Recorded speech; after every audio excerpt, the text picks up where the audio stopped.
사람이 살아가면서 힘든 순간들을 자주 만나기도 합니다.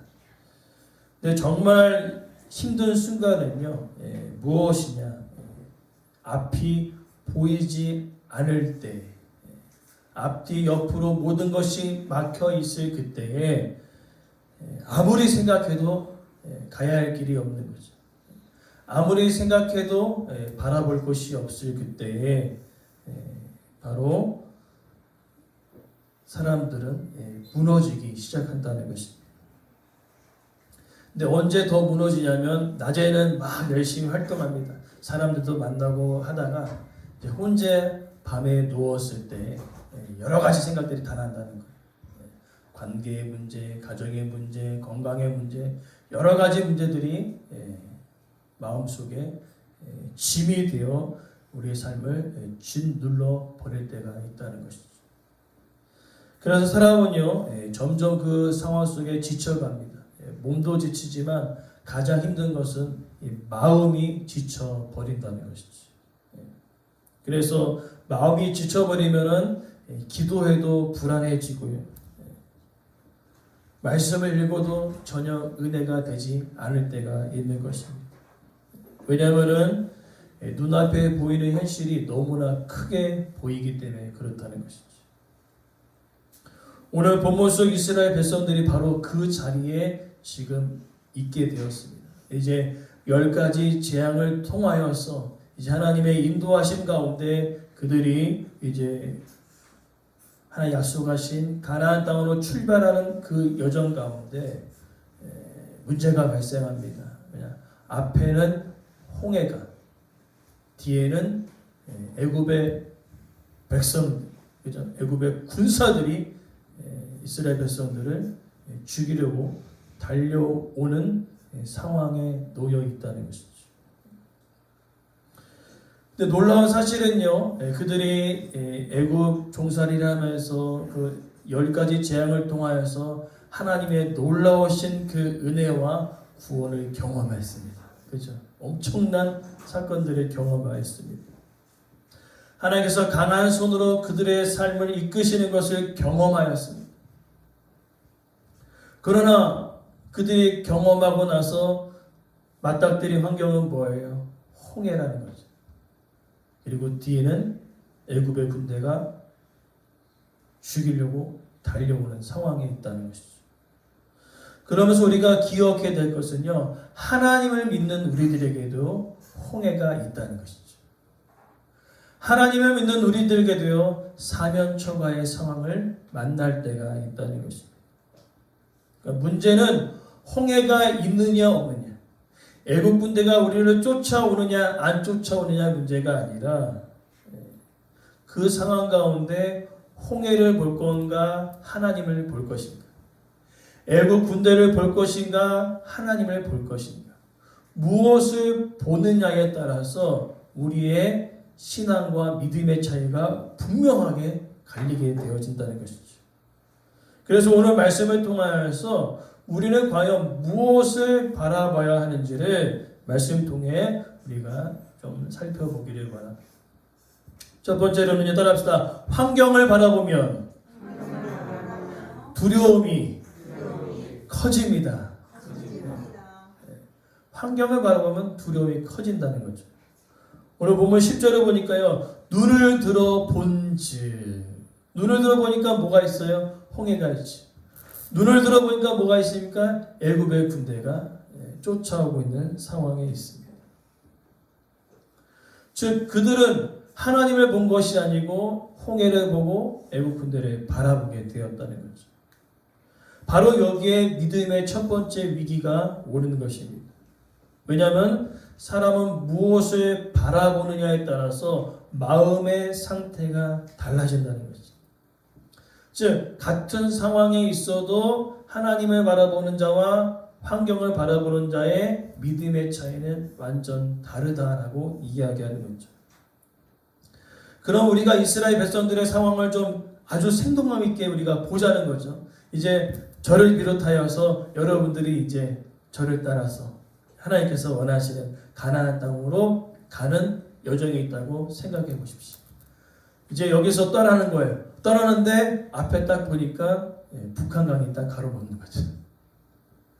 그리고 뒤에는 우리를 잡으려고 하는 누군가가 쫓아오고 있는 상황이라는 거죠. 그럼 여러분 그 상황이 어떨까요? 평안할까요? 두려울까요? 두려운 것이 마땅한 것입니다. 당연히 두렵죠. 홍해 바다에 강보다 더 보이지 않는 바다가 있고요. 그 다음에 애굽의 군대, 그냥 군대가 아니죠. 그 당시에 최강의 군대, 그 군대가 뒤로 따라오는 상황에 있는 것입니다. 그러기에 그들에게 찾아오는 것은 평안이 아니라 공포죠. 죽음이지요. 완전 끝났다. 그래서 두려움이 많이 더 증폭되어지는 것은 뭐냐면은 환경을 보기 때문에 지금 가지고 있는 두려움이 증폭되어지는, 더 크게 보이는 거예요.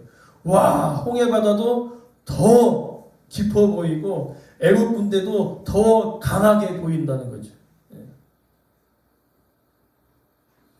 근데 여기서 우리가 기억해야 될 것이 있어요. 하나님이 안 계셔서 그런 것이 아니라, 하나님의 능력이 없어서 그런 것이 아니라, 우리의 시선이 문제에 너무 오래도록 머물러 있으면 그 두려움이 커지게 된다는 거죠. 그래서 두려움은 언제나 현재를 과장한다는 거죠. 조금이란 무서움이 더 엄청난 무서움으로 과장시키는 것이 두려움이 올 때 나타나는 증상이라는 것이죠. 이 두려움을 여러분들이 경험해 보셨습니까? 저는 경험해 봤다는 거죠. 제가 그때 한번 말씀드렸는데, 우리 아이들이 어렸을 때 뭐 맞는 것을 두려워하죠? 주사 맞는 걸 두려워하지 않습니다. 저도 어렸을 때 주사 맞는 것을 참으로 두려워했거든요. 현실이 눈앞에 와 있을 때 이 두려움은 더 증폭이 되어집니다. 현실은 어디예요? 이제 주사 맞아야 할 그 앞에 있습니다. 근데 이게 또 한국은 장유유서라고 제가 먼저 맞고 동생이 먼저 맞아야 되는 그런 상황에 놓인 거죠.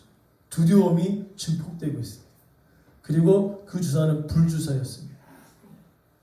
너무나 두려움이 커졌죠. 그래서 제가 두려움이 커졌기 때문에 무슨 조치를 내렸습니까? 동생에게 얘기했다는 거죠. 동생, 야, 먼저 맞아라. 이게 좋은 거다.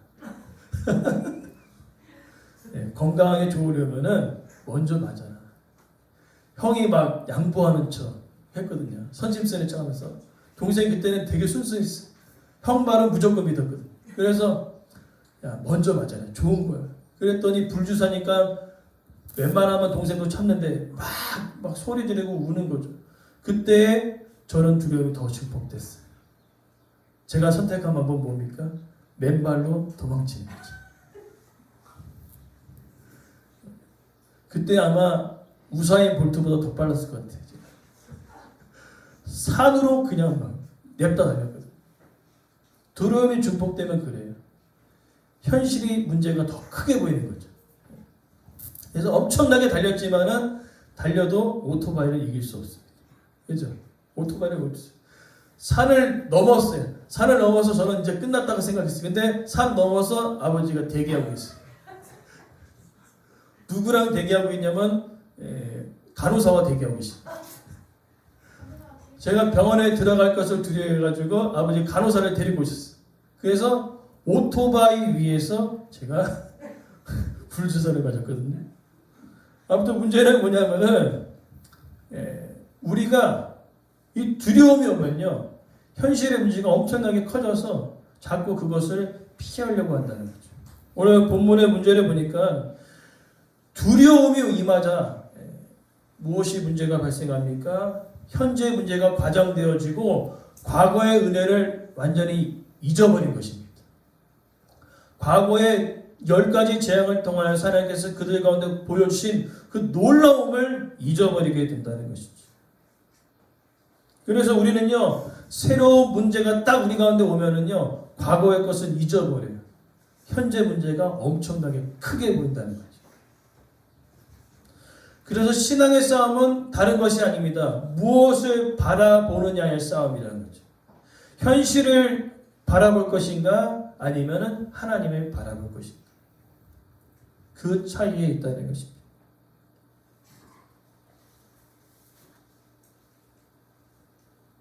그래서 이것을 통해 믿음의 원리를 우리가 알게 되어진데 환경을 바라보는 눈은요. 따라서 환경을 바라보는 눈은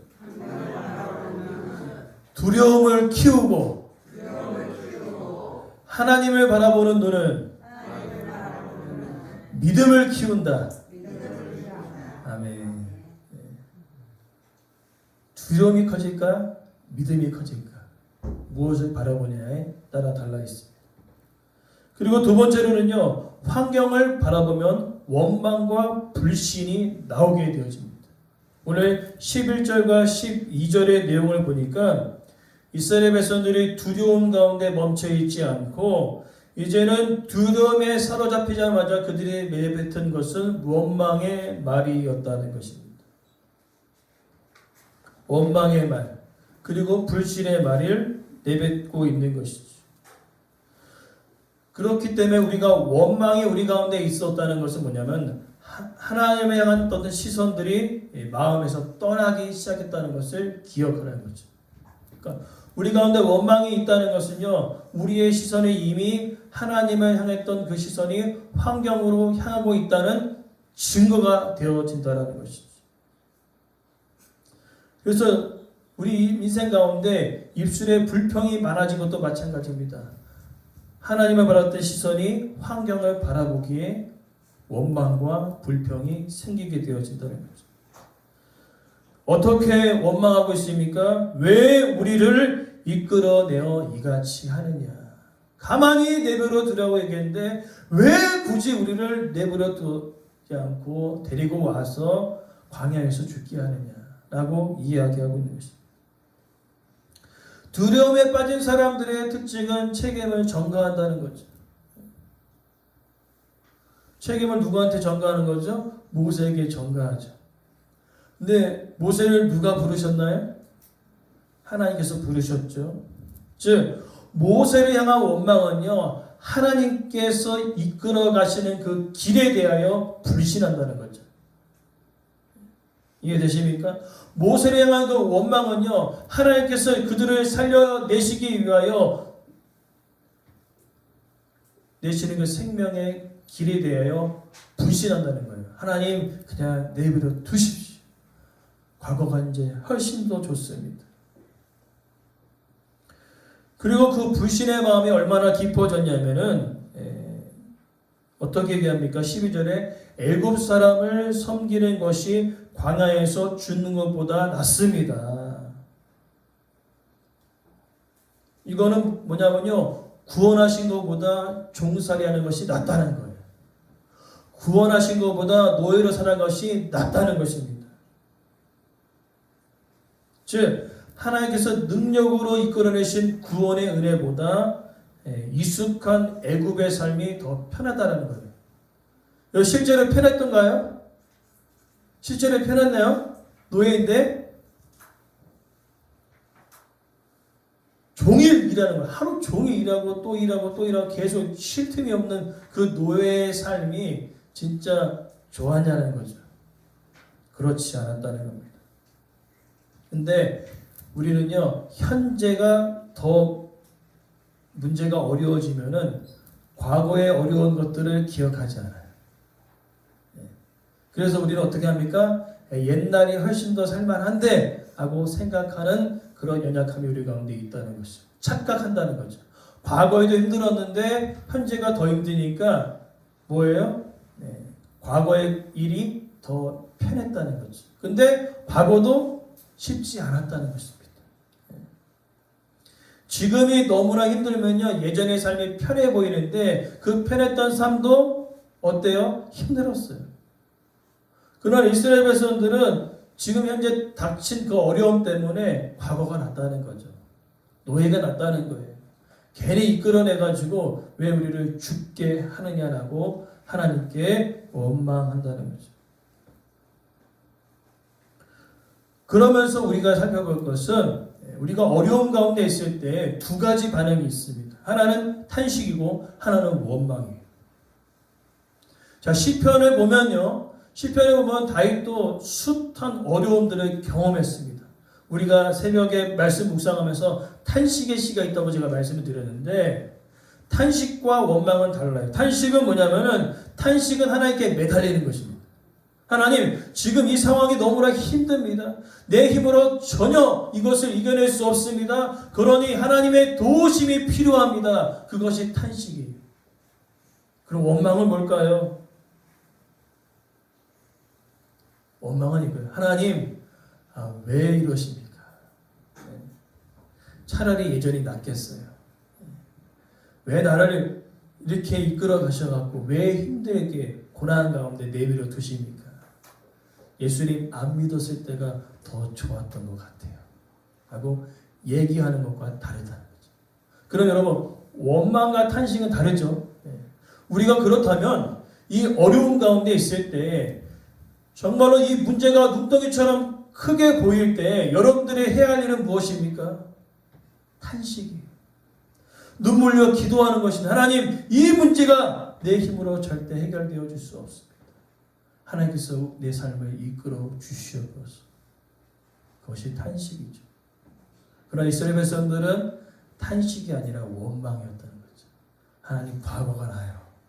노예가 나요. 왜 자꾸 우리를 굳이 이끌어내셔서 광야에서 죽게 하십니까?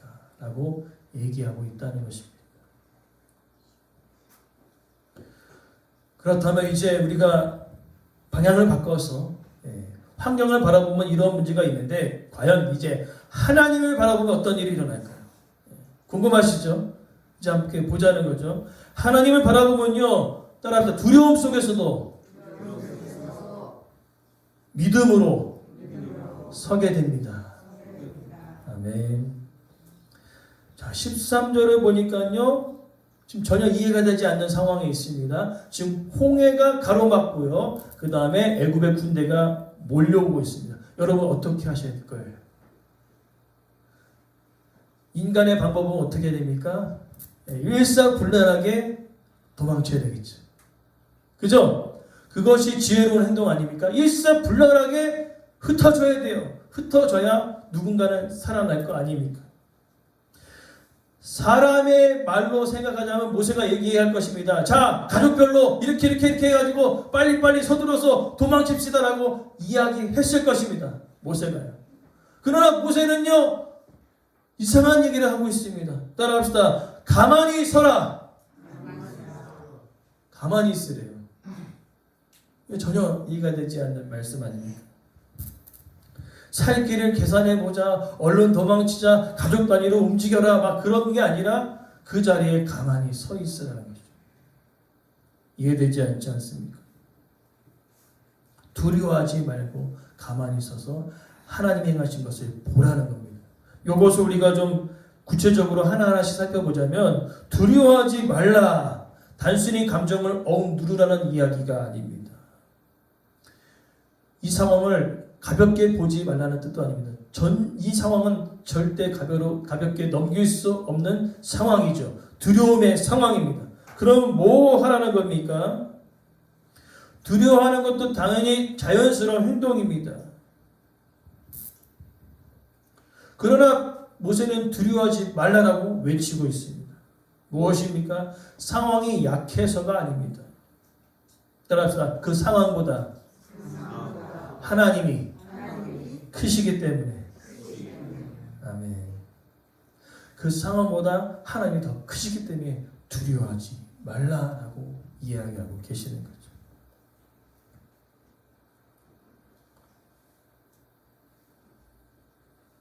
그래서 믿음의 사람은요, 두려움이 전혀 없는 상태를 이해하는 것이 아니라 두려움 속에서도 하나님의 말씀을 더 붙드는 것입니다. 그게 믿음인 거예요. 그 다음에 더 이해가 되지 않는 것, 두려워하지 말고, 두려움 속에 있으니까 두려워하지 말라는 것은 이해가 되는데 가만히 서라라고 얘기하고 있어요. 아무것도 하지 말라는 뜻이 아니라 믿음의 자리를 지키라는 것입니다. 여러분, 인간적인 방법으로서는 여러분 어떻게 해야 돼요? 홍해가 가로막고 애국 군대가 쳐들어오고 있습니다. 여러분, 인간의 방법은 어떻게 해야 돼요? 빨리 도망가야 합니다. 빨리 그 자리에 떠야 합니다. 근데 하나님은 가만히 서 있으라는 거예요. 무엇입니까? 두려움 상황 가운데 있지만, 불안에 밀려오고 있지만, 하나님이 일하시는 그 자리를 지키라는 거죠. 우리 가운데 상황이 크고 문제가 있을 때 그 문제 가운데 여러분 그 자리에 쓰십시오. 그 자리가 하나님이 일하시는 자리가 될 줄 믿습니다. 오늘 그 이야기를 하고 있는 것입니다. 그러나 우리는 어떻습니까? 상황이 커지면 우리 가운데 늘 찾아오는 것은 조급함입니다. 마음이 깊어집니다. 그래서 뭔가 당장 뭔가를 해내야 되는 거예요. 우리가 바로 그러한 모습이 있지 않습니까? 그래서 기도하기보다는 먼저 움직인다는 거죠. 하나님께 묻기보다는 먼저 내가 계산한다는 거죠. 그러나 기억할 것은 조급함은 믿음에서 나오는 행동이 아니라는 거죠. 조급함은 대개 환경에 눌려있는 사람에게 오는 행동이라는 겁니다. 그러기에 오늘 하나님께서는 뭐라고 합니까? 그 문제가 있는 상황 속에 그 자리를 지키라는 거죠. 왜? 그 자리 속에 하나님이 일하신다는 거예요. 완전히 끝나는 상황 속에 하나님의 일하심이 시작되어지는 것입니다. 그러면서 이야기합니다. 하나님을 바라보면요, 이것이 정말로 중요한데 한 번 더 따라했으면 좋겠습니다. 내가 할 일보다 하나님이 하실 일이 보입니다. 아멘. 이 문제 속에 앞뒤로 막혀있고 사면초가 있는 상황 속에 하나님을 바라보면요, 내가 할 일보다 하나님이 하실 일이 보이기 시작한다는 거죠. 뭐라고 얘기합니까? 너희를 위하여 행하시는 구원을 보라 라고 얘기했습니다. 홍해 앞의 상황은요, 절망의 자리이면서 은혜의 자리였습니다. 인간의 방법으로 아무것도 할 수 없는 그 상황에 하나님이 하실 일이 드러나는 순간이었다는 것입니다. 그리고 더 나아가 오늘 마지막 14절, 지금 애굽의 군대도 쫓아오고 있는 상황인데 하나님은 자기 백성을 대신하여 싸우신다라고 이야기하고 있는 것입니다. 오늘 본문의 핵심 중에 핵심이 되어지겠죠. 하나님의 단순한 위로가 아니라 실제로 그 삶 가운데, 우리의 삶 가운데 개입하셔서 우리의 삶을 이끄시고 보호하여 주시겠다는 의미인 것입니다. 그들이 살아갈 수 있는 유일한 이유는 하나님께서 그들을 위해 대신 싸우시기 때문에 그렇다라는 거죠. 그래서 아까 그들 가운데 무엇이 왔습니까? 두려움이, 평안이 아닌 두려움과 죽음이 그들 가운데 임하였지만 하나님께서 대신 싸우실 때 그 순간에 이스라엘 백성들은 평안함을 누리게 되어진다는 것이죠. 그렇기 때문에 오늘 우리는요, 이 사건을 통하여서 우리가 기억해야 될 것이 있습니다. 환경을 바라보는 것과 하나님을 바라보는 것은 극명한 차이가 있다는 것을 우리가 기억하라는 것이죠. 무엇입니까? 환경을 바라보면요, 두려움이 옵니다. 그리고 두려움과 함께 오는 것이 있어요. 두려움의 친구, 원망과 불신이라는 거죠. 하나님께서 약속하셨다는 것을 기억하는 것이 아니라 잊어버리게 만드는 것 중에 하나가 두려움이라는 거죠. 그러나 우리 인생 가운데 두려움은 누구에게나 있습니다. 두려움이 없는 상태가 아니라 늘 두려움 가운데 살아갑니다. 그러나 중요한 것은 두려움 속에 우리가 하나님을 바라볼 때 하나님께서 그 두려움 현장 가운데 함께 하시겠다는 거죠. 두려움 현장 가운데 우리 가운데 평안함을 허락하여 주시겠다라고 이야기하고 있는 것입니다.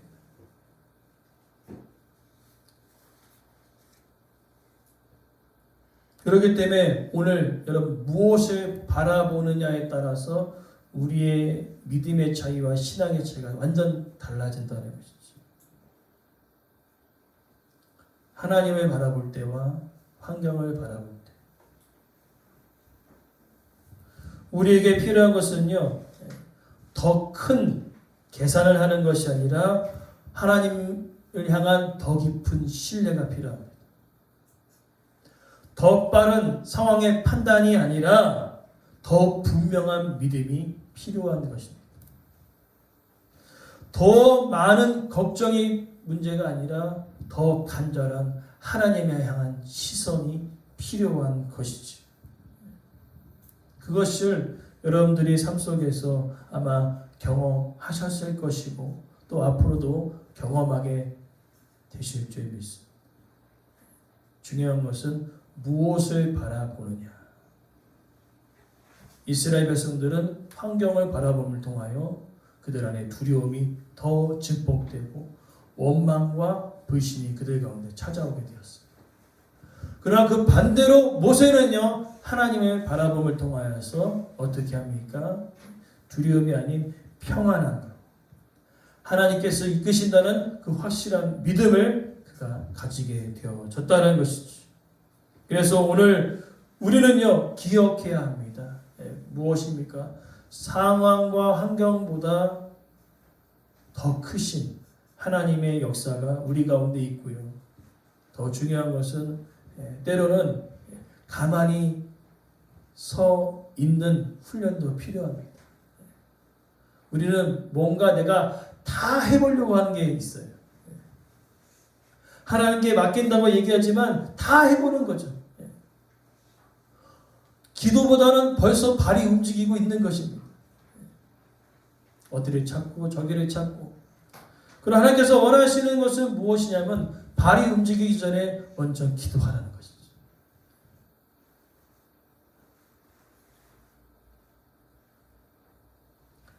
그것을 하나님께서 원하시는 겁니다. 환경. 그러나 환경보다 더 크시고 그 환경 가운데 일하시는 그 하나님.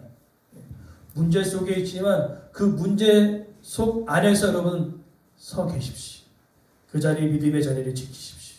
그 자리에 하나님의 일하심이 시작될 것입니다.